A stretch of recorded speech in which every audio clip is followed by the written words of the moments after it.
আমাদেরকে ওযু শিখতে হবে। আল্লাহ নবী বললেন, আল ওযু মিফতাহুস সালাত, ওযু হলো নামাজের চাবিকাঠি। আপনার ওযুগুলি যদি সঠিকভাবে না হয়, আপনার নামাজ হবে না।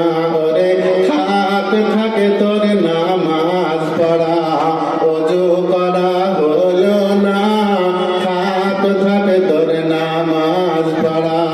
পড়েগা নামাজ দিল হো জোরে, পড়েগা নামাজ দিল হো জোরে, নইলে নামাজ হবে না, থাকে তোর নামাজ পড়া। আল্লাহ বললেন, 10 জন সেরা বানা, 10 জন সেরা বানায়া পেবেন আজ, কবুল করিবে নাই তাদের নামাজ। যে জন নামাজে পড়ে একে বেকে রাত, আরো যে নাহি কে দেয় মালের যাকাত, আর যে টাকার সুদ খানে ওলা ভাই, আগে যে জালেম বাদশা জানিবে নিশ্চয়। ইসলাম ধর্মে বন্ধুরে আমার, আল্লাহ নবী বললেন 10 শ্রেণীর মানুষের নামাজ কবুল হবে না। জিন্দেগি বন্দেগি কিয়া, জিন্দেগি বন্দেগি কিয়া না হবে কবুল, মিছে তোর মাথা ঠোকা হইবে কেবল। ইসলাম ধর্মে বন্ধুরে আমার, আপনি যদি জীবনে এই 10টা কাজ না ছাড়তে পারেন, আপনার নামাজ কবুল হবে না, আর ওই মেয়েটির নামাজ কবুল হবে না। এত রাত গেল পর জিন্দেগি বনিয়া কবে না হবে কবুল।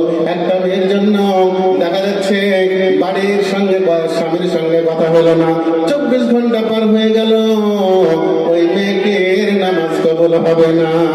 আল্লাহ নবী বলেছেন, ওই বাড়িটা হলো জান্নাতের ঘর। যে বাড়িতে নামাজ হয়, যে বাড়িতে রাত দিন কোরআন তেলাওয়াত করে, যে বাড়িতে রাত দিন নামাজ পড়ে, ওই বাড়িটা হলো জান্নাতের ঘর, ওই বাড়িটা হলো জান্নাতের বাগান। আল্লাহ নবী বলছেন, কেউ কোনো মানুষ যদি 3 দিন কথা না বলে, 1 দিন হয়ে গেল, 2 দিন হয়ে গেল, পাড়া প্রতিবেশীর সঙ্গে হোক, যার সঙ্গে হোক না কেন, 3 দিন হয়ে গেল, আপনি কথা বললেন না, আপনার নামাজ কবুল হবে না। ইসলাম ধর্মে বন্ধুরে আমার, আল্লাহ নবী ওটা হলো জান্নাতের বাগান।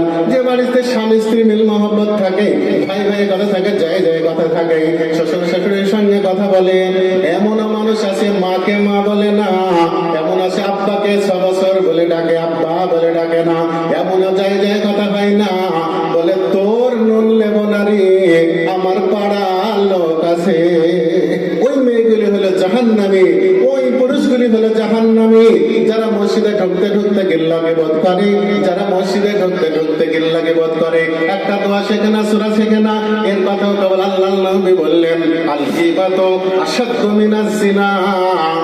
নামাজ পড়া, নামাজ পড়তে গিয়েও আপনি যদি গিল্লা গীবত করেন, আল গীবাতু আশাদ্দু মিনাজ জিনা, একটা জিনার চাইতে পথে একটা নারী চলে যাচ্ছে, তাকে ধর্ষণের চাইতে বেশি পাপ হলো গিল্লা করা। আল্লাহ নবী বললেন, এ সাহাবার দলেরা, ওই ছাগলের মরা মাংসটি তোমরা খেয়েছো। ছাগল ছিল হুজুর, ওটা তো মরা মাংস, ওটা তো পচা মাংস। ওই সাহাবীটা বললেন, হুজুর এ কথা কেন বললেন? বলে, এর আগে তুমি এর চাইতে নোংরা জিনিস খেলে।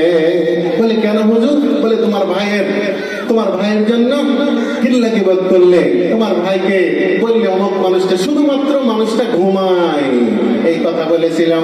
ভাইরা আমার, আমরা পুরুষ মানুষ যদি গিল্লা কিবাদ করি, আল্লাহ নবী বলছেন, আল গীবাতু আশাদ্দু মিনাজ জিনা, সবচাইতে কঠিন হলো গীবত করা।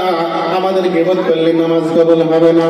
ইসলাম ধর্মে বন্ধুরে আমার, মেয়েদের জন্য বলা হলো, তোমরা যদি আপোষে ঝগড়াঝাটি করো, ওই বাড়িতে আল্লাহর রহমত বর্ষণ হয় না। যে বাড়িতে কিচির মিচির করে, সবসময় ঝগড়াঝাটি করে, ওটা হলো জাহান্নামের ঘর। ওই বাড়িতে হলো জান্নাতের ঘর। যে বাড়িতে সবসময় নামাজ হয়, রোজা হয়, যে বাড়িতে সবসময় কোরআন তেলাওয়াত হয়, আল্লাহ নবী বলছেন, ওটা হলো জান্নাতের বাগান। তাই নামাজ পড়ুন ভাই, নামাজ শিখুন। নামাজ যদি আপনার মধ্যে না থাকে, আপনার মধ্যে কিছুই নাই, আপনি মনে মনে করছেন আমাদের হয়তো কিছু টাকা আছে, বাড়িতে তালা মারা থাকে, না বন্ধ না, আমাদের জান্নাত আল্লাহ নবী বললেন, আসসালাতু মিফতাহুল জান্নাত, জান্নাতে তালা মারা থাকে। আমরা মনে মনে করি জান্নাতে এমনি থাকে, না, আল্লাহ নবী বললেন জান্নাতে তালা মারা থাকে। আসসালাতু মিফতাহুল জান্নাত, নামাজ হলো জান্নাতের চাবিকাঠি। আপনি যদি নামাজ পড়তে পারেন, আপনার জন্য জান্নাতের চাবি আপনার সঙ্গে হয়ে যাবে। ইসলাম দরদি বন্ধুরে আমার, আমাদের সর্বপ্রথম আমরা চলে যাব কবরে। যখন আমাদের মৃত্যু হবে, একটা ইমানি মানুষ, আল্লাহ নবী বলছেন যে ব্যক্তি ইমানদার ব্যক্তি, আল্লাহ নবী বলেন ইমানদার ব্যক্তির জন্য যখন ফেরেশতা চলে আসবে, আল্লাহ তাবারক তাআলা বলেন ফালাউলা ইযা বালাগাতিল হুলকুম, যখন মানুষের জানকে কবজ করা হবে, ওই টাইমে মৃত্যু কিন্তু দুই রকমের হয়। আপনার মৃত্যু যখন হয়ে যাবে, এমন ভাবে আজরাইল চলে আসবে।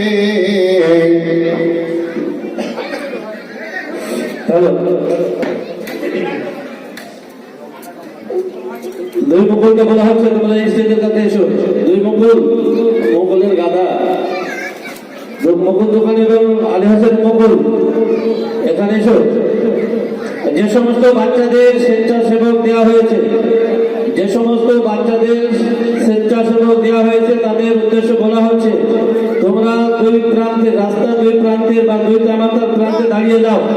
কোনো রকমে যেন সাইকেল অথবা মোটর সাইকেল প্রবেশ না করতে পারে। আর আব্দুল্লাহ ফারুকের তোমার যে সমস্ত স্বেচ্ছাসেবক কাজকে ডাকা হয়েছিল, তোমরা স্টেজের কাছে চলে এসো, তোমাদের কাজ দেওয়া হবে, তোমরা এখানে চলে এসো। ফারুক, তোমার যে সমস্ত লোক আছে তাদেরকে নিয়ে স্টেজের কাছে চলে এসো।